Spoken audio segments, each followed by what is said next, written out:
गुरु परंपरा योग संस्थान में आपका स्वागत है। हम लोग एनाटॉमी पढ़ रहे हैं। एनाटॉमी में हम लोगों ने देखा हुआ था, ब्रेन के बारे में पढ़ रहे थे। फोर ब्रेन पढ़ा हुआ था हम लोगों ने, फिर मिड ब्रेन, फिर हाइंड ब्रेन हमें पढ़ना है। फोर ब्रेन में हम लोगों ने पढ़ा हुआ था, उसमें से एक पॉइंट अभी ऐड करना है। पिछली क्लास में कम हम लोगों ने बहुत अच्छे से पढ़ लिया हुआ था। हाइपोथैलेमस हम लोगों ने पढ़ा हुआ था। हाइपोथैलेमस में एक पॉइंट कल छूट गया हुआ था। हाइपोथैलेमस के केंद्रक में यानी न्यूक्लियाई में एक सर्केडियन क्लॉक होता है। इससे संबंधित एक सवाल आया भी था कि कहाँ होता है सर्केडियन क्लॉक। हाइपोथैलेमस के केंद्रक में होता है। तो ये पॉइंट ऐड कर लीजिएगा, वैसे ये नोट्स मिलेगा तो ऐड होकर के मिलेगा। अभी क्वेश्चन भी हम लोग देख लेंगे। एक पॉइंट ये था और एक दो क्वेश्चंस था। क्वेश्चन के बाद फिर हम लोग बढ़ते हैं इससे आगे। क्वेश्चन ये देखिए, दिसंबर 2019 में पूछा गया, हाइपोथैलेमस मस्तिष्क के किस भाग में अवस्थित है? फोर ब्रेन में, मिड ब्रेन में, ब्रेन स्टेम में, हाइंड ब्रेन में? तो कौन सा होगा? अभी भी पढ़ा हुआ है तो अग्र मस्तिष्क फोर ब्रेन में होगा। ये इस तरह के भी क्वेश्चन पूछे जा सकते हैं, ये पूछे गए क्वेश्चन है। और जो अभी बात हुई वो सर्केडियन वाला, वो देख लीजिए एक सेकेंड। हाँ, ये जुलाई 18 में पूछा गया था। सर्केडियन क्लॉक मस्तिष्क के किस भाग में अवस्थित है? Cerebrum, cerebellum, hypothalamus, medulla oblongata? ये हाइपोथैलेमस में होता है। सर्केडियन क्लॉक होता है जिसको कहते हैं ना बायोलॉजिकल क्लॉक जो होता है, जिसकी वजह से आपको खुद ब खुद अगर 4 दिन आप सुबह 4 बजे क्लॉक लगाते हैं अलार्म की 4 बजे उठना है, तो 5वें दिन आपको अलार्म से ठीक पहले आप उठ जाते हैं अपने आप। अलार्म नहीं है तो भी आपकी नींद 4 बजे खुल जाएगी। तो वो बॉडी उसको याद कर लेता, सेट हो जाता है बॉडी उसमें। आज हम लोग फोर ब्रेन से आगे हम लोग मिड ब्रेन को पढ़ने वाले हैं। मिड ब्रेन की स्थिति देखिए, ये देखिए, ये है मिड ब्रेन। मिड ब्रेन में बस एक लाइन में ये जान लीजिए, जो स्टेम होता है, ब्रेन स्टेम होता है, उसी का ऊपरी हिस्सा मिड ब्रेन है। सीधा सिंपल, आसान होगा समझने में। मिड ब्रेन क्या है? जो स्टेम है, ब्रेन स्टेम है। ब्रेन स्टेम क्या होता है? जो आपका स्पाइनल कोड नीचे जाएगा तो स्पाइनल कोड से ठीक ऊपर वाला हिस्सा जो ब्रेन से जुड़ा होता है, मोटा स्तंभ वाला, वो सीधा वही है ब्रेन स्टेम। उसको हम लोग अभी पढ़ेंगे और ब्रेन स्टेम को। तो मिड ब्रेन हम लोग पढ़ रहे हैं। मिड ब्रेन में छोटा ही हिस्सा है। हम लोगों ने देखा फोर ब्रेन ही सबसे ज्यादा स्पेस लिए हुए है ब्रेन में। और मिड ब्रेन में दो तीन चीजें इंपॉर्टेंट होती हैं, उसको हम लोग देखेंगे। स्थिति ये फोर ब्रेन और हाइंड ब्रेन के बीच में होता है। Stem cell, brain stem, brain stem का ठीक ऊपरी हिस्सा है मिड ब्रेन। ब्रेन स्टेम पूरा नहीं, ब्रेन स्टेम का ऊपरी हिस्सा मिड ब्रेन कहलाता है। और पॉन्स वगैरह तो अभी नहीं पढ़ा तो उसको छोड़ देते हैं। और मिड ब्रेन को मेंसे से फेलॉन भी कहते हैं। मेंसे से फेलॉन, मेंसे से फेलॉन, अगर ये शब्द आ जाए तो परेशान नहीं होंगे, मिड ब्रेन के बारे में कहा गया है। इस तस्वीर में हम लोगों ने थैलेमस, हाइपोथैलेमस सब रखा हुआ, लेकिन इसमें मिड ब्रेन का ये वाला हिस्सा हमने, ये एग्जैक्ट नहीं है, स्केच वाली तस्वीर है, तो इसमें फिर भी एक आइडिया हमें लग जाता है कि ब्रेन स्टेम का ऊपरी हिस्सा है। अब मिड ब्रेन के पार्ट में कौन कौन सी चीजें आती हैं? तो इसमें सेरिब्रल पेंडिकल्स आता है, कार्पोरा क्वाड्रिजेमिना आता है, क्वाड्रिजेमिना आता है, और इसमें 4 गोलाकार उभार होते हैं जो इनकी सतह पर होते हैं। 4 गोलाकार उभार होता है। बहुत ज्यादा इसमें हम लोग नहीं पढ़ेंगे, बस इतना पढ़ लेते हैं। कार्य क्या है? तो ये इंपॉर्टेंट, इसके जो कार्य है इंपॉर्टेंट है कि किसी वस्तु को देखने और सुनने की क्रिया जो संपन्न होती है वो यहाँ से भी होती है।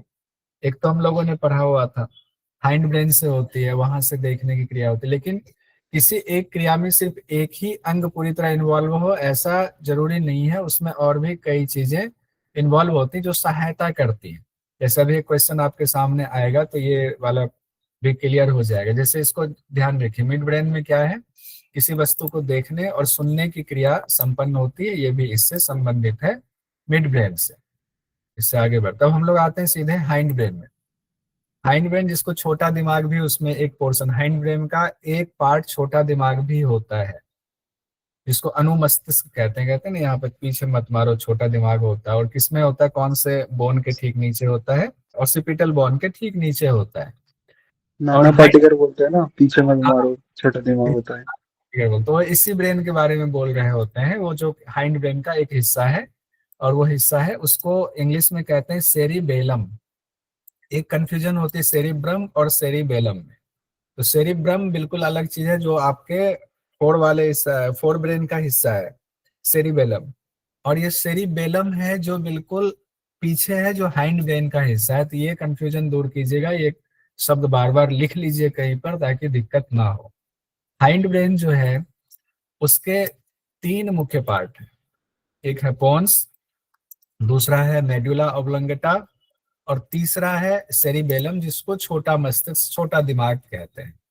अब इसमें भी पोन्स और मेडुला ऑब्लंगेटा जो है, ये आपको जो ब्रेन स्टेम है उसी का हिस्सा है। तो ब्रेन स्टेम में आपके मान लीजिए चार चीजें हो गई। एक तो मिड ब्रेन हो गया, दूसरा पोन्स हो गया, तीसरा मेडुला ऑब्लंगेटा हो गया। पोन्स भी थोड़ा साइड में खिसका हुआ होता है, इस तस्वीर में आप देखिए। मिड ब्रेन ये वाला हिस्सा ऊपर वाला हो गया, रेड वाला। फिर आपका सेरिबेलम, तो ये वाला पीछे छोटा दिमाग सेरिबेलम है, वो ब्रेन स्टेम से अलग है, पीछे है। पॉन्स ये वाला ब्लू वाला हिस्सा है। मेडुला ऑब्लंगेटा देखिए, ये ग्रीन वाला हिस्सा है। तो ये ब्रेन स्टेम का ही पार्ट है। अब इसमें हम लोग थोड़ा थोड़ा देख लेते हैं पॉन्स का और मेडुला ऑब्लंगेटा का, इसका क्या काम है उसको देखते हैं। पॉन्स जो है, पॉन्स, मेडुला ऑब्लंगेटा और सेरिबेलम, ये तीनों हाइंड ब्रेन का पार्ट है, हाइंड ब्रेन का, ये ध्यान रखेंगे। तो सेरिबेलम के आगे और मिड ब्रेन के नीचे स्थित होता है पॉन्स, अभी तस्वीर में हम लोगों ने देख लिया। और ये ब्रेन स्टेम के बीच का भाग होता है। तो ये कई बार कंफ्यूजन होती है, ब्रेन स्टेम अलग है, मिड ब्रेन अलग है, ये उसी में पोर्शन होता है। ये सीधी सीधी बात ये मान लेंगे। तो ब्रेन स्टेम का ऊपर वाला हिस्सा आपका हो गया मिड ब्रेन, और बीच वाला हिस्सा आपका हो गया पॉन्स, और लास्ट वाला नीचे वाला हिस्सा हो गया मेडुला ऑब्लंगेटा। क्या पता इस बार पूछ दे आपको क्वेश्चन में कि ब्रेन स्टेम में सीक्वेंस से लगाइए, और ये तीनों दे दिया। तो आप क्या करेंगे, तो आप कहीं पर तस्वीर बनाइए, अपना नोट्स बनाइए, नोट्स तो आपको मिलेगा ही मिलेगा। और पोन्स का नीचे वाला जो हिस्सा होता है, आधार होता है, उसको मिडिल सेरिबेलर कहते हैं। मिडिल सेरिबेरल पेंडिकल, मिडिल सेरिबेरल पेंडिकल्स कहते हैं। वैसे इतना डीप में नहीं जाना चाहिए। अब यहाँ पर क्या होता है, पोन्स में सेंसरी और मोटर नर्व्स के दोनों के फाइबर यहाँ से गुजरते हैं, सेंसरी के भी, मोटर्स के भी। और ये सेरिबेलम और मध्य मस्तिष्क और मेडुला ऑब्लंगेटा से भी गुजरते हैं। यानी सेंसरी और मोटर नर्व्स के फाइबर्स, यानी उसके एक्सॉन आप कह लें, उसके तंतु, उसकी पूंछ कह लीजिए, वो पॉन्स से भी गुजर रही हैं, वो सेरिबेलम से भी कनेक्ट हो रही हैं, वो मिड ब्रेन से भी कनेक्ट हो रही हैं, वो मेडुला ऑब्लंगेटा से भी कनेक्ट हो रही हैं।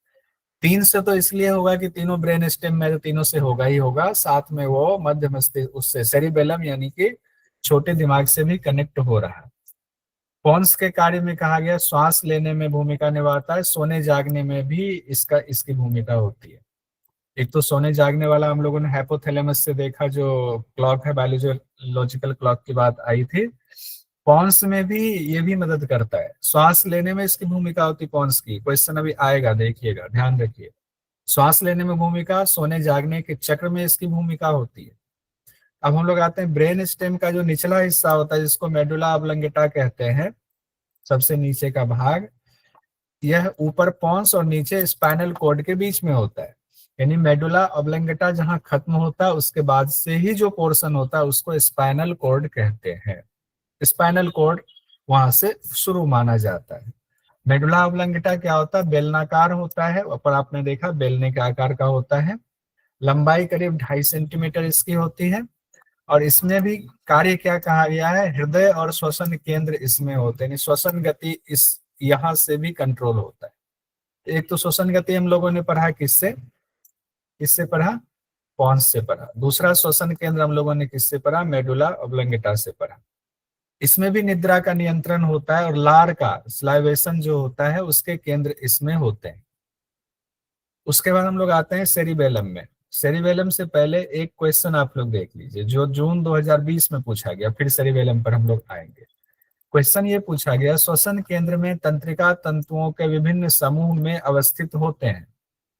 श्वसन केंद्र में तंत्रिका तंतुओं के, तंत्रिका तंतु क्या हुआ, न्यूरॉन्स है उसके जो एक्सॉन है या उसके फाइबर कह ले, विभिन्न समूह में अवस्थित होते हैं। एक लिखा हुआ पॉन्स वेलोराई में, मेडुला ऑब्लंगेटा में, सेरिबेलम में, मध्य मस्तिष्क में। क्योंकि श्वसन वाली बात आ गई हुई है तो ये किस में आएगा, एक तो पॉन्स में आएगा, दूसरा मेडुला ऑब्लंगेटा में आएगा। ये दो जगहों पर इसकी चर्चा भी हम लोगों ने पढ़ा हुआ है। तो उत्तर होगा, चूंकि कूट चुनना है तो ए और बी दोनों में होगा। इस तरह से भी क्वेश्चन पूछा गया हुआ है, तो इसको भी हमें ध्यान रखना है। तो पहला और दूसरा दोनों होगा। अब हम लोग इसमें आते हैं सेरिबेलम, जिसको कि अनुमस्तिष्क कहते हैं या छोटा दिमाग कहते हैं।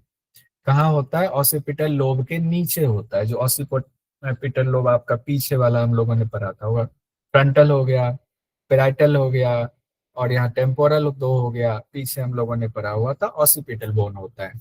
इसको ऑसिपिटल लोब भी कहा गया था जब हम लोगों ने ब्रेन को दो पार्ट में बांटा था, हेमिस्फीयर किया था। तो दोनों हेमिस्फीयर में हम लोगों ने देखा जिस जिस बोन के पास जो ब्रेन का हिस्सा है उस नाम से उसको दिया गया, क्योंकि वो आपको बट रहा है रेखाओं में। हम लोगों ने उसको समझ करके देखा हुआ था कि कैसे बट रहा है वो। तो ओसिपिटल लोब इसलिए कहा जाता है पीछे वाले हिस्से को। तो ओसिपिटल लोब के ठीक नीचे होता है, और जो ब्रेन स्टेम का निचला हिस्सा वो मेडुला ऑब्लंगेटा है, उसके ठीक ऊपर होता है साइड में, यानी क्रेनियल कैविटी में होता है। अब एक चीज और, क्रेनियल बोन, ये पूरा हिस्सा क्रेनियल बोन कहलाता है, क्रेनियल कैविटी में होता है। अब जिस तरीके से आपका ये फोर ब्रेन अब हम लोगों ने पढ़ा, फोर ब्रेन में हम लोगों ने पढ़ा इसके दो पार्ट होते हैं, लेफ्ट हेमिस्फीयर, राइट हेमिस्फीयर, हम लोगों ने डिटेल में पढ़ा हुआ है। उसी तरीके से सेरिबेलम के भी दो इसमें हेमिस्फीयर होते हैं। हेमिस्फीयर मतलब अर्ध गोलार्ध, एक गोल है उसको काट दिया, आधा जो गोल बचा उसको कहेंगे हेमिस्फीयर। तो उसको गोलार्ध भी कहते हैं, गोल का आधा हिस्सा। तो ये स्थिति सेरिबेलम में भी होती है। इसलिए छोटा दिमाग तो कहा जाता है, जैसे दिमाग में संरचना हो रही है तकरीबन मिलती जुलती संरचना वहां भी है, वहां भी दो हेमिस्फीयर होता है। और इसमें भी ग्रे मैटर और व्हाइट मैटर होता है, जैसे कि हमने देखा हुआ था हमारे ब्रेन में भी ग्रे मैटर और व्हाइट मैटर होता है। ब्रेन इन द सेंस की सेरिब्रम में। तो सेरिब्रम में भी हम लोगों ने देखा था ऊपर वाला जो परत है वो ग्रे मैटर है, और अंदर वाला नीचे वाला जो परत है वो व्हाइट मैटर है। व्हाइट मैटर क्यों है, ग्रे मैटर क्यों है, ये कल हम लोगों ने अच्छे से देख लिया हुआ था। व्हाइट मैटर क्यों है, एक्सॉन की वजह से व्हाइट मैटर है, सेल बॉडी की वजह से ग्रे मैटर है, ये हम लोगों ने कल इस पर चर्चा हो गई थी। और ये जो सेरिबेलम है यानी छोटा दिमाग है, ये पूरा जो ब्रेन है उसका माना जाता है, एक औसत बात है, सब में हो जरूरी नहीं, लेकिन औसत 1/10 होता है पूरे ब्रेन का। पूरे ब्रेन का जितना वजन होगा उसका 10वां हिस्सा ये इसकी हिस्सेदारी होती है। और सेरिबेलम में केंद्रक भी होता है, और वो केंद्रक कहाँ होता है, व्हाइट मैटर में होता है। व्हाइट मैटर कहाँ होता है, उसके अंदर होता है। ऊपर वाला जो मोटाई हुई वो हो गया आपका ग्रे मैटर, और अंदर वाला हो गया व्हाइट मैटर। उस व्हाइट मैटर में इसके केंद्रक होते हैं यानी न्यूक्लाई होते हैं। और उस केंद्रक से जो तंतु निकलता है, तंतु इन द सेंस न्यूरॉन्स के जो पूंछ निकल रही है, वहां से जो न्यूरॉन्स से कहाँ कहाँ जुड़ रहे हैं, तो आपके ब्रेन से तो जुड़ ही रहा है सेरिब्रम से, वो पोन्स से भी जुड़ रहा है, मेडुला ऑब्लंगेटा से भी जुड़ रहा है। अरे तो अब हाइंड ब्रेन का तीनों भाई भाई है, पोन्स, मेडुला ऑब्लंगेटा और सेरिबेलम, तो तीनों तो आपस में जुड़ेगा कहीं से कनेक्शन, वो कनेक्शन तो जुड़ ही रहा है, साथ साथ इसका कनेक्शन ब्रेन से भी जुड़ रहा है। तो कोई अलग स्वतंत्र काम नहीं कर सकता है, ध्यान रखिएगा, सबकी सहभागिता रहेगी। हाँ, किसी काम में किसी का जो है उसकी अधिकता रहेगी, लेकिन अलग से कोई यही काम कर रहा है ऐसी स्थिति नहीं होगी।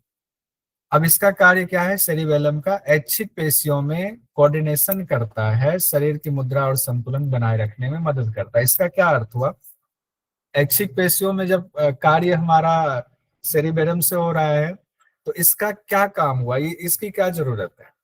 तो उसका कारण ये है, देखिए जैसे कि ऐच्छिक पेशी क्या है, जैसे मैं चाहता हूँ इसको हिलाना तो मैं हिला पा रहा हूँ, हिला पा रहा हूँ, ऊपर उठा रहा हूँ, तो इसको कहेंगे इच्छा से, हम अपने मन से उठा लिया हमने। लेकिन बहुत सारी चीजें ऐसी होती है जो हमारी ऐच्छिक पेशी में है, लेकिन उसके लिए हम अनैच्छिक रूप में उसमें क्रिया होती रहती। जैसे कि अभी मैं बैठा हुआ कुर्सी पे, तो बैठा हुआ हूं तो आसन तो बना हुआ है, एक एक पोस्चर तो बना हुआ, उस पोस्चर को बनाए रखने में हमारा क्या योगदान है? क्या हम चाह करके उस पोस्चर को ऐसे ही बनाए? उसमें तो हमारा ध्यान ही नहीं है अभी, वो अपने आप बना हुआ है।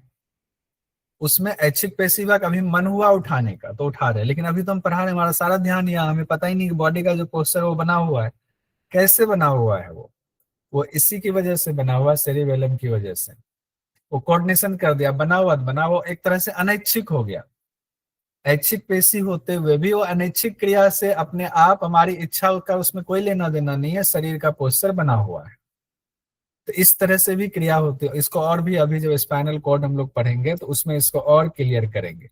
शरीर की, जैसे मान लीजिए कि आप खड़े हैं, किसी से बात कर रहे हैं, तो आप उसमें आपकी इच्छा नहीं है, कि आपको कोशिश नहीं करनी पड़ रही है कि मैं खड़ा हूं, खड़ा खड़ा रहूं, खड़ा होने के लिए अब दिमाग लगाना पड़ रहा है, नहीं हो रहा है, वो अपने आप है। आप खड़े हैं, बोलने में आप दिमाग लगा रहे हैं, हाथ उठाने में दिमाग लगा रहे हैं, लेकिन खड़े हैं तो हैं। उसको जो संतुलन बनाए रख रहा है वो सेरिबेलम से हो रहा है। इस तरह की चीजें भी ध्यान रखेंगे, अभी आएंगे तो फिर हम लोग और देखेंगे इसको, और कैसे जब स्पाइनल कोर्ड्स वाले में आएंगे तो देखेंगे। अब हम लोग आगे बढ़ते हैं, ये क्वेश्चन हम लोगों ने देख लिया हुआ था। अब आते हैं ब्रेन स्टेम, जो अभी हम लोग ब्रेन स्टेम कर रहे थे, तो इसको थोड़ा सा देख लेते हैं 2-3 लाइन में। ब्रेन स्टेम में क्या क्या होता है? मिड ब्रेन पहला पोर्शन इसका हो गया, उसका पोन्स आ गया बीच वाला, और मेडुला ऑब्लंगटा हो गया नीचे वाला हिस्सा। इन तीनों को मिला करके आपको ब्रेन स्टेम कहा जाता है। ब्रेन स्टेम क्या हुआ? स्तंभ हुआ। स्तंभ किसका स्तंभ होगा? तो आपका जो ये स्पाइनल कॉर्ड है, उसका स्तंभ है आगे थोड़ा उससे मोटा, उसी से नीचे, हालांकि निकल तो वहां से ही रहा है, आपका जो स्पाइनल कोड है वहीं से निकल रहा है, लेकिन वहां तक माना गया कि हाँ तक ब्रेन स्टेम मान लेते हैं, उसके बाद स्पाइनल कोड मानेंगे जो स्पाइन में ढका हुआ रहेगा। ठीक है। अब सवाल आता है कि मस्तिष्क के वेंट्रिकल्स क्या होते हैं? एक ये शब्द भी है नया, ये भी जानना बहुत जरूरी है। अब यहाँ से थोड़ा सा दिमाग को अलग तरीके से सोचना शुरू कीजिए। हमारे ब्रेन्स में लिक्विड भी होता है, भरा होता है लिक्विड चारों तरफ से, हम लोगों ने मेनिंजी से पढ़ा हुआ था, जिसमें कि जिसके एक लेयर से स्पेस में जो है CSF होता है, हम लोगों ने उस दिन याद किया हुआ था, उसको आज फिर से रिवीजन कर लेंगे। कहाँ से वो लिक्विड आता है, उसका फ्लो कैसे होता है, ये जानेंगे आज हम लोग। उसको जानने के लिए सबसे पहले हमें ये जानना पड़ेगा, क्या हमारे ब्रेन में कुछ ऐसी जगह भी होती है जो खाली जगह होती है, कैविटी वाली जगह होती है, खाली स्थान होता है जिसमें लिक्विड भरा होता है। वो जो खाली स्थान, जिसको कि इंग्लिश में कैविटी कहते हैं, ब्रेन के अंदर उसी के लिए वेंट्रिकल्स शब्द का इस्तेमाल किया जाता है। कैविटी भी कहते हैं, लेकिन वेंट्रिकल्स एप्रोप्रिएट शब्द उसके लिए दिया गया। ब्रेन वेंट्रिकल्स यानी खाली स्थान। तो कितने खाली स्थान होंगे? तो कहा गया ब्रेन में कुल 4 ऐसे खाली स्थान होंगे, 4 वेंट्रिकल्स होंगे। ध्यान दीजिएगा, बहुत अच्छे से इसको समझते। 4 वेंट्रिकल्स होंगे, चारों वेंट्रिकल्स में CSF यानी कि सेरिब्रो स्पाइनल फ्लूइड भरा होता है, और वो फ्लो करता है। और कैसे फ्लो करता है, कैसे पूरे दिन कितना बनता है, वो देखते हैं। पहले तो ये देखते हैं 4 कौन कौन से होते हैं, इसकी तस्वीर भी देखेंगे। 2 लेटरल वेंट्रिकल्स होता है। लेटरल मतलब, पहले तो ये समझिए एंटीरियर पोस्टीरियर क्या होता है। जैसे मैं खड़ा हूं, मेरा सामने वाला हिस्सा एंटीरियर है, पीछे वाला हिस्सा पोस्टीरियर हो जाएगा। और लेटरल क्या होगा? ये राइट लेटरल हुआ, ये लेफ्ट लेटरल। लेटरल मतलब साइड से देखना, साइड से। ठीक है। तो 2 लेटरल वेंट्रिकल्स होते हैं। अब चूंकि बात हो रही ब्रेन की, तो ब्रेन पर आते हैं। ब्रेन का ये हो गया आपका एंटीरियर, ये हो गया पोस्टीरियर, और ये वाला हो गया लेटरल। तो 2 लेटरल वेंट्रिकल्स होते हैं, यानी कि इसमें साइड से 2 कैविटी होती है, खाली स्थान है। ठीक है।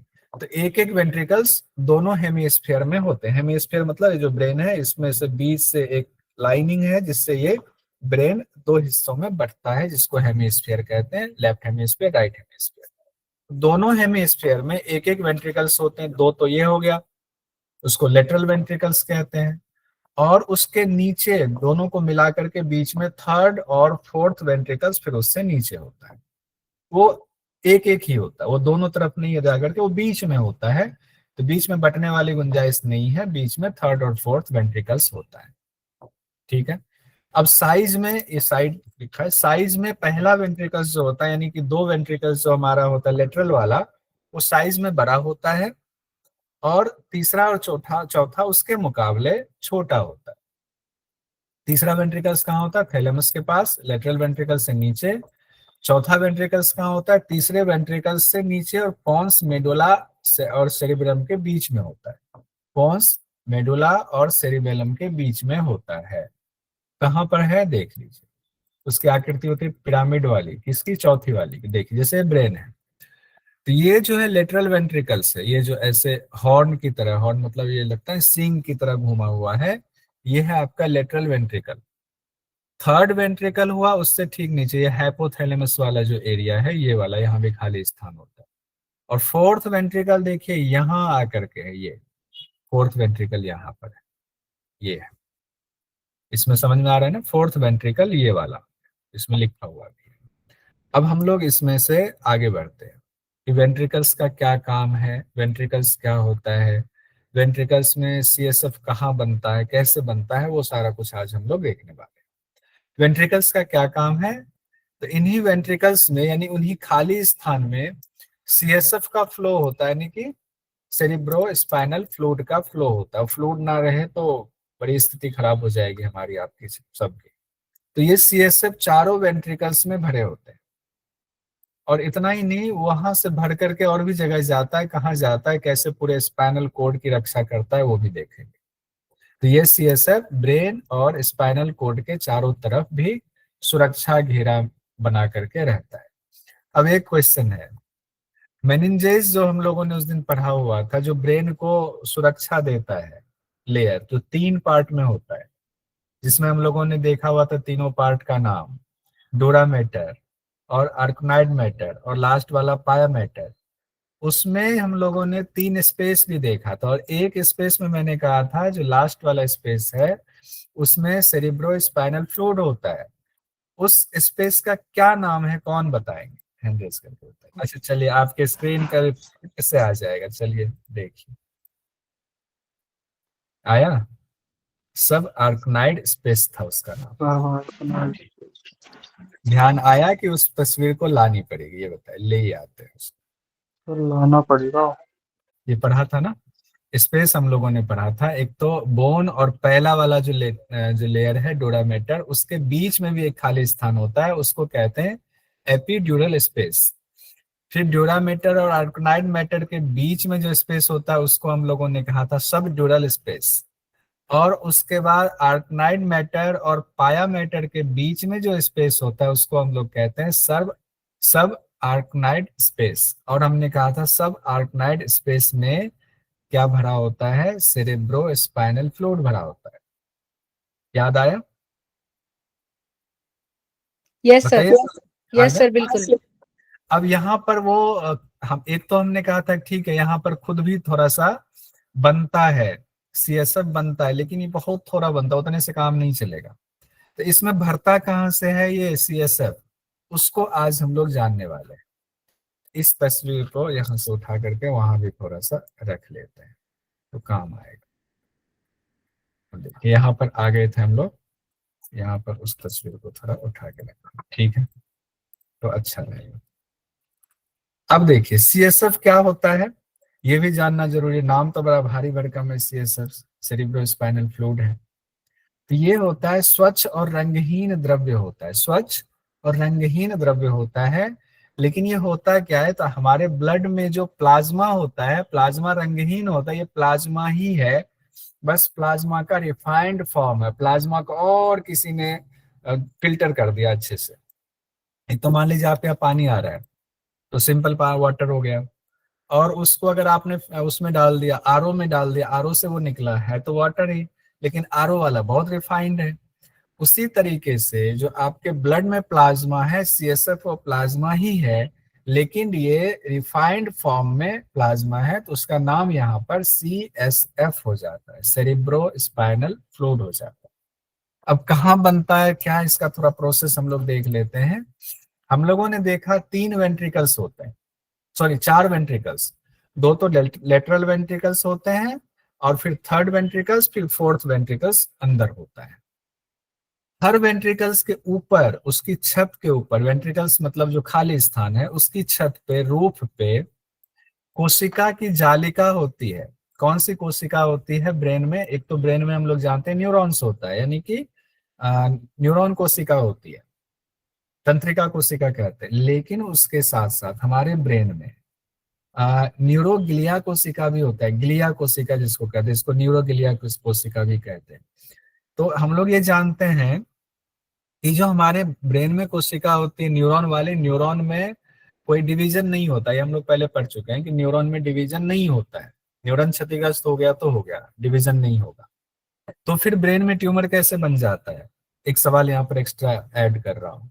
तो ये जो ग्लिया कोशिका होता है, न्यूरोग्लिया कोशिका सेल, उसमें डिवीजन होता है। उसके डिवीजन की वजह से गांठें बनती। न्यूरॉन में डिवीजन नहीं होता, न्यूरॉन की गांठ नहीं बनती है। लेकिन वो कोशिका बड़ा काम का होता है। वो उसी कोशिका की जालिका बनी होती है, किस पर? जो हमारे वेंट्रिकल्स होते हैं उसके रूफ पे उसकी एक जाली बनी होती है। उसी जाली में छन्ना है। उस जाली में जो जो कोशिका जाली बनी होती है उसको कहते हैं कोरोइड प्लेक्सिस। कोरोइड प्लेक्सिस बोलते हैं। अब कोरोइड प्लेक्सिस जो है वो क्या करता है? ये ग्लिया कोशिका सेल होता है। वहां से जो ब्लड के वेसल्स गुजर रहे हैं, ब्लड की जो नलियां गुजर रही हैं, सीधा सिंपल भाषा में, वो ब्लड की जो वहां पाइप गुजर रही है, वो पाइप ऐसी होती है जो लीकेज वाली होती है, उसमें से लीक हो सकता है, ऐसा होता है वहां पर। उसकी संरचना ऐसे हो जाती है ब्लड वाली पाइप की। उससे लीक क्या होता है? तो ब्लड में जो प्लाज्मा है वो प्लाज्मा लीक होता रहता है, उन कोशिकाओं, कोशिका जालिका में लीक होता रहता है। लेकिन वो इतना लीक नहीं होता है कि ब्लड से बाकी पार्टिकल्स भी लीक हो, नहीं होता है। उसमें से सिर्फ क्या लीक होता है? वो प्लाज्मा लीक होता है। और थोड़ा बहुत एक दो प्रोटीन वोटीन आ गया तो आ गया, अदरवाइज नहीं, बाकी कोई चीज उसमें से लीक नहीं हो सकता है। ऐसा नहीं कि उसमें से आरबीसी लीक हो गया या बाकी चीजें लीक हो गई, नहीं, सिर्फ प्लाज्मा लीक होकर के वो आपके कोशिका जो कोरोइड जो प्लेक्सस बना हुआ है जालिका, उसमें आता है। फिर ये लोग उसको प्रोसेस करता है, उस प्लाज्मा को। कौन प्रोसेस करता है? ये जो ग्लिया सेल होता है ये प्रोसेस करता है। और ये ग्लिया सेल उसको प्रोसेस करके उसको क्या करता है? वेंट्रिकल्स जिसके ऊपर है, छत में है, छत में ये है, तो इसके नीचे वेंट्रिकल्स, उस वेंट्रिकल्स में डाल देता है। लीजिए, जैसे वेंट्रिकल्स में वो डाला, अब वो हो गया, उसका नाम हो गया CSF। क्या नाम हो गया? CSF। तो ये क्या हुआ? बेसिकली बहुत ज्यादा रिफाइंड किया हुआ प्लाज्मा ही है ब्लड का CSF। अब वो डाल रहा, अब इसके जरा उसको समझिए, रोज कितना बनता है, फिर इसके इस फ्लो चार्ट को देखेंगे। क्या CSF रोज बनता है? हाँ, ये CSF रोज बनता है। CSF रोज बनता है। कितना बनता है? तो तकरीबन प्रति व्यक्ति में 600 से 700 मिलीलीटर बनता है। ये वेरी कर सकता है, एक औसत बताएगा, 600 से 700 मिलीलीटर रोज बनता है ये। अब क्या 600 से 700 मिलीलीटर लिक्विड भरा हुआ हमारे ब्रेन में? नहीं, वो प्रोसेस होता है, प्रक्रिया 24 घंटे चलती रहती है। ब्रेन में सिर्फ 150 मिलीलीटर के आसपास CSF होता है एक बार में। मतलब जब 600-700 बनता है तो कैसे रहता है? क्या है कि वो जो आपका जो चारों वेंट्रिकल्स है उसमें जितना स्पेस है, प्लस इसके जो आपने अभी देखा था सर्व आर्कोनाइड जो स्पेस है, उसमें जितना स्पेस है उतना ही रहेगा। बाकी बनता जा रहा है, प्रोसेस होता जा रहा है, निकलता जा रहा है, बनता जा रहा है, निकलता जा रहा है। 150 मिलीलीटर हमेशा रहता है CSF। ये क्लियर है? अब देखिए फ्लो कैसे होता है, फिर कहाँ जाता है वो भी देखेंगे। जैसे मान लीजिए हमने एक तस्वीर बनाई, ये ब्रेन है, ब्रेन में जो है आपके वेंट्रिकल्स हैं, उस वेंट्रिकल्स को हमने बाहर निकाल करके बड़ा कर दिया। तो ये दो जो है लेटरल वेंट्रिकल है दोनों साइड में, दोनों साइड का मतलब जो हेमिस्फीयर दो है, दोनों साइड वाला हमने दिखा दिया। ऐसे ही आकृति तकरीबन मिलती जुलती थी। ठीक है। अब इसमें इसके ऊपर इसके छत पे क्या है? जालिका बनी हुई है ग्लिया कोशिका की। और वो कोशिका क्या कर रहा है? इसके ऊपर बना रहा है, वहां से ब्लड से प्लाज्मा लिया, उस प्लाज्मा को रिफाइन कर रहा है, उस रिफाइंड प्लाज्मा को फिर इस लेटरल वेंट्रिकल के अंदर डाल रहा है। इस लेटरल वेंट्रिकल के अंदर डाला, और इस दोनों लेटरल वेंट्रिकल से देखिए ये पाइप लगी हुई है। पाइप लगी दोनों तरफ से, एक पाइप नीचे जा रही है यहाँ पर। इस पाइप के जरिए क्या हो रहा है? इस पाइप के जरिए नीचे इसके ठीक नीचे थर्ड वेंट्रिकल्स है, यानी तीसरा ऐसा स्थान, खाली स्थान ब्रेन में है जहां पर इससे ये CSF थर्ड वेंट्रिकल्स में आ रहा है। अब होता क्या है, थर्ड वेंट्रिकल्स के छत पे भी गिलिया है, वहां भी CSF बन रहा है, लेकिन थर्ड वेंट्रिकल पर जो गिलिया है उसका साइज छोटा है, तो थोड़ा बन रहा है, ज्यादा नहीं बन रहा, थोड़ा बन रहा है CSF, और ऊपर से और ज्यादा आ गया लेटरल वेंट्रिकल से, तो दोनों मिल गया। तो थर्ड वेंट्रिकल्स खुश हो गया, चलो इतना आ गया हमारे पास, थोड़ा हमारे पास था, थोड़ा पड़ोसी ने दे दिया। अब ये थर्ड वेंट्रिकल्स पास हो गया ज्यादा, अब ये फ्लो होगा नीचे, तो नीचे पिरामिड के आकार का यहाँ पर है, क्या है ये, फोर्थ वेंट्रिकल है, ये फोर्थ वेंट्रिकल पिरामिड के आकार का है, जो हम लोगों ने पढ़ा हुआ था, पोन्स के पास है। ये फोर्थ वेंट्रिकल में आता है थर्ड वेंट्रिकल से। थर्ड में कहां से आया, लेटरल से भी, थर्ड का अपना भी था, फोर्थ वाले का भी अपना भी बन रहा है, लेकिन थोड़ा सा बन रहा है, और ऊपर से लेटरल और थर्ड वेंट्रिकल्स का भी आ गया। अब इसके पास है तो गदगद हो गया, इसके पास तो बहुत सारा हो गया, क्या CSF बहुत सारा हो गया, करेगा क्या, इसका देखिए दो आंखें एक मुंह जैसा बना हुआ है, तो तीनों छेद है, आंख और मुंह नहीं है इसका। एक जो छेद है उससे तो आपका चला जाएगा रीढ़ की हड्डी में, रीढ़ की हड्डी में इन द सेंस ठीक बीच में एक सेंट्रल कैनाल निकलता है, उसमें चला जाता है।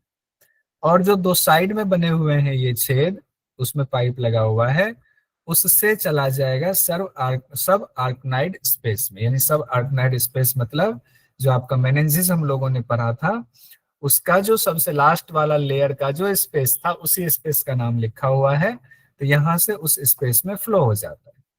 तो कहां से भरा, इस स्पेस से लगातार फ्लो होता रहता है हमारे ब्रेन के अंदर, जो ब्रेन के ठीक ऊपर वाली परत है, जो ब्रेन को सुरक्षा घेरा दे रहा है। और वो जो सब अर्कनाइड जो स्पेस है, ये सिर्फ ब्रेन में ही नहीं होता, ये वहां से होकर के फिर पूरे स्पाइन में, यानी कि पूरे आपके स्पाइनल कोड में भी होता है, तो पूरे स्पाइनल कोड में भी ये द्रव्य आपका भरा होता है। ये ध्यान रखेंगे, सुरक्षा घेरा पूरे स्पाइनल कोड में होता है ब्रेन के सहित। यहां तक हमने समझ लिया, अब इसको थोड़ा एक दो नाम और इसमें ऐड करके देख लेते हैं। इसको हमने जैसे ब्रेन के ऊपर भी इस तस्वीर को लगा दिया ऐसे समझने के लिए, तो उसी तस्वीर को है बस एक बार समझने के लिए, इसमें कुछ नया नहीं है कि इसको और कुछ बोला जाए। अब देखिए, जिस पाथ से CSF आता है उसका भी नाम जान लेते हैं, यानी जिस पाइप से आता है, इस जंक्शन से आ रहा है लेफ्ट लेटरल वेंट्रिकल, और यहाँ हो गया left lateral ventricle, right lateral ventricle, जिस जगह से आ रहा है ज्वाइंट होकर के उस पाइप से, उसका भी अपना एक नाम है। क्या नाम है उसका, उसका नाम है फोरामेन ऑफ मोनरो, एक तो दूसरा है इंटरवेंट्रिकुलर फोरामेन, इंटरवेंट्रिकुलर फोरामेन उसको कहा जाता है। फोरामेन शब्द का मतलब होता है छिद्र, सीधा सी बात है, फोरामेन मतलब छिद्र हो गया, जहां भी फोरामेन आ जाए समझ लीजिए वो छिद्र है, छिद्र से कुछ निकल रहा है, तो उस छिद्र वाली जगह का नाम फोरामेन है, ये ध्यान रखिएगा। तो इसका नाम हो गया इंटरवेंट्रिकुलर फोरामेन कहा गया। और फिर थर्ड वाला भी ले जा रहा है, तो थर्ड और फोर्थ के बीच में जो वो छिद्र है उसका नाम कहा गया हुआ है सेरिब्रल एक्विडक्ट, उसको सेरिब्रल सेरिब्रल एक्विडक्ट कहा गया, या उसको एक्विडक्ट ऑफ सिल्वियस भी कहा जाता है, एक्विडक्ट ऑफ सिल्वियस भी कहा जाता है। उसके बाद आते हैं फोर्थ वेंट्रिकल में भी छिद्र है, तो उनके भी छिद्र का नाम है, क्या नाम है, उसके छिद्र का नाम है फोरामिना ऑफ लुस्चका, लुस्चका, फोरामिना ऑफ लुस्चका, जिससे सब अर्कोनाइड स्पेस में जाता है। और इसका भी अलग नाम है, जिससे कि आपके स्पाइन में जा रहा है, यानी जो सेंट्रल कैनाल जा रहा है, उसका भी अलग एक नाम है। अब यहाँ पर देखिए, ये उसी को व्याख्या में हमने लिख दिया हुआ है, हाँ, उसका नाम है फोरामेन ऑफ मैगेंडी, फोरामेन ऑफ मैगेंडी से सेंट्रल कैनाल में, यानी कि उस रीढ़ की हड्डी के बीचों बीच वो नली जा रही है जिसमें वो CSF जा रहा है, अलग से वो है। और सबसे ज्यादा CSF कहाँ बनता है, दोनों लेटरल वाले वेंट्रिकल्स में बनता है सबसे ज्यादा, क्योंकि साइज भी सबसे ज्यादा बड़ा उसी का है। अब लगातार बन रहा CSF कहाँ जाता है वो हम लोगों ने देख लिया, सब आर्कोनाइड स्पेस में जाता है, यहाँ से होते हुए वहां से होते हुए पूरा सब आर्कोनाइड स्पेस में जाता है। और सब आर्कोनाइड स्पेस में क्या होता है, विलाई होता है, विलाई समझते हैं ना, छोटे छोटे उभार होते हैं जिसको चूसक कहते हैं, जो चीजों को चूस लेता है। विलाय जैसे कि हमारे आंतों में भी विलाय होता है, ऐसे निकला निकला होता है। अवशोषित करता है वो चीजों को। तो वो क्या करता है, इस द्रव्य को अवशोषित कर लेता है। उसमें भी कई स्टेज हैं, उतना गहराई में हम लोग नहीं जाएंगे। अवशोषित करके वो विलाई फिर उसको ब्लड में मिला देता है। क्या करता है, फिर ब्लड में मिला देता है। फिर ब्लड में मिल गया, फिर ब्लड के थ्रू फिर वो पूरे शरीर में आ गया, फिर बाहर निकल जाएगा। तो इस तरह से प्रोसेस चलता रहता है। नहीं तो पता चला 600 ml जो है रोज बन रहा है और 10 दिन में तो शरीर सिर फूल के इतना बड़ा हो जाएगा। दिक्कत होगी, अगर वो नहीं निकलेगा तो परेशानी हो जाएगी। अब है कुछ सीएसएफ में क्या क्या होता है, उसका स्ट्रक्चर में कहा गया है। सीएसएफ में एक तो 99% पानी होता है, लिक्विड होता है। बाकी जो स्पेस बचा उसमें आपके प्रोटीन होते हैं। प्लाज्मा की तुलना में कम होता है, ब्लड के प्लाज्मा में प्रोटीन ज्यादा होता है, लेकिन सीएसएफ में प्रोटीन कम होता है, क्योंकि ब्लड से लीकेज जो है वो आपने देखा हुआ था, वहां लीकेज बहुत कम होता है, तो बाकी चीजें नहीं लीक हो पाते हैं, बहुत थोड़ी मात्रा में होती है। तो ब्लड के मुकाबले यहाँ जितनी चीजें हैं, चाहे आपके अमीनो एसिड है, ग्लूकोज है, यूरिया है, फिर इधर अकार्बनिक पदार्थ में है sodium, potassium, calcium, sulphate, phosphate, chloride, creatinine है, ये ब्लड के मुकाबले यहाँ पर कम होता है, बहुत कम मात्रा में। एक तो 1% में ही ये सारा कुछ होता है। तो प्रोटीन होता है, एमिनो एसिड होता है, ग्लूकोज होता है, यूरिया होता है, सोडियम होता है, पोटासियम होता है, कैल्शियम होता है, सल्फेट होता है, फॉस्फेट होता है, क्लोराइड होता है और क्रिएटिनिन होता है। क्रिएटिनिन जो किडनी वाला है उससे पता चलता है, लेवल बढ़ गया तो क्रिएटिनिन में परेशानी है। अब ये हमने देखा क्या क्या होता है सीएसएफ में। अब ये देख लेते हैं सीएसएफ का काम क्या है, सीएसएफ क्या करता है। तो सीएसएफ आपको एक तो गद्दीदार रचना बना देता है लिक्विड का, स्पंजी जैसा गद्दीदार। मान लीजिए कोई लेयर है, उस लेयर में पानी लिक्विड भरा हुआ है, पानी चल रहा है, तो अपने आप गद्दीदार बन गया। तो प्लास्टिक का लेयर है, उसमें पानी भरा हुआ, गद्दीदार बना। किसके लिए गद्दीदार बना, तो ब्रेन जो हमारा है, उस ब्रेन को सुरक्षा देने के लिए चारों तरफ, ब्रेन ही नहीं स्पाइनल कोड की भी सुरक्षा। यानी जो हम लोगों ने सब आर्कनोइड स्पेस पढ़ा, सब आर्कनोइड स्पेस सिर्फ ब्रेन में नहीं है, वो नीचे स्पाइनल कोड में भी सुरक्षा दे रहा है। तो उसमें भी सीएसएफ है। सिर पर मान लीजिए कि कोई चोट लगता है, ऐसा भी हमने मारा, ऐसे मारा चोट, चोट जो मारा तो ये शोक लगा, आघात लगा, तो आघात को एब्जॉर्ब कर लेता है। कौन एब्जॉर्ब करता है, सीएसएफ ही एब्जॉर्ब करता है। नहीं तो इतने से आघात से भी ब्रेन को नुकसान हो सकता था, नर्व्स को नुकसान हो सकता था, लेकिन सीएसएफ की वजह से, सीएसएफ की वजह से उसने उसको शॉक को यानी आघात को, चोट को एब्जॉर्ब कर लिया, उसको ब्रेन तक नहीं पहुंचने दिया। फिर ये सिर के चारों ओर जो दबाव है, जैसे सिर का अपना वजन है, उस वजन को ऐसा लगता है फ्लोट कर रहा है। सिर का अगर वजन होता और डायरेक्ट हड्डी होती तो आपको बड़ा भारी भारी सा लगता है, इतना वजन है। लेकिन अभी सिर का वजन महसूस नहीं होता है। क्यों नहीं होता है सिर का वजन महसूस, इसलिए नहीं होता है कि ये जो सीएसएफ है, ये लिक्विड में जैसे लगता है कि उस पर फ्लो कर, कोई चीज फ्लोट कर रहा है, फ्लोट कर रहा है, तो उसका वजन का पता नहीं चलता है। इसीलिए कहा जाता है कि सिर के वजन के दबाव को स्थिर बनाए रखने में मदद करता है। साथ ही कोई विषाक्त पदार्थ अगर है तो उसको भी बाहर निकालने में, ब्लड में मिला करके बाहर निकाल देता है। ये भी सीएसएफ का काम है। साथ ही जो पोषक तत्व इसमें है और ऑक्सीजन भी इसमें होता है, उसकी आपूर्ति भी ब्रेन को सीएसएफ के थ्रू ही होती है, सीएसएफ के द्वारा ही होता है। उसके बाद हम लोग स्पाइनल कॉर्ड है, इसको हम कल पढ़ लेते हैं स्पाइनल कॉर्ड को। और अभी हम लोगों ने तंत्रिका तंत्र तो पढ़ रहे हैं, लेकिन ये शब्द अभी तक हमने इंट्रोड्यूस नहीं किया हुआ है। स्पाइनल कॉर्ड जब हम पढ़ लेंगे तब हम इसको इंट्रोड्यूस करेंगे कि हमने तो इसमें तंत्रिका तंत्र में सीएनएस पढ़ लिया हुआ है, सेंट्रल नर्वस सिस्टम पढ़ लिया हुआ है। तो ठीक है, कल स्पाइनल कॉर्ड पढ़ लेंगे, सेंट्रल नर्वस सिस्टम कंप्लीट हो जाएगा। फिर हम लोग चार्ट देखेंगे कि नर्वस सिस्टम कौन सा है, कौन कितने पार्ट में बटा हुआ है, ये चार्ट हम लोग कल देखेंगे। आज हम लोग यहाँ तक रहने देते हैं।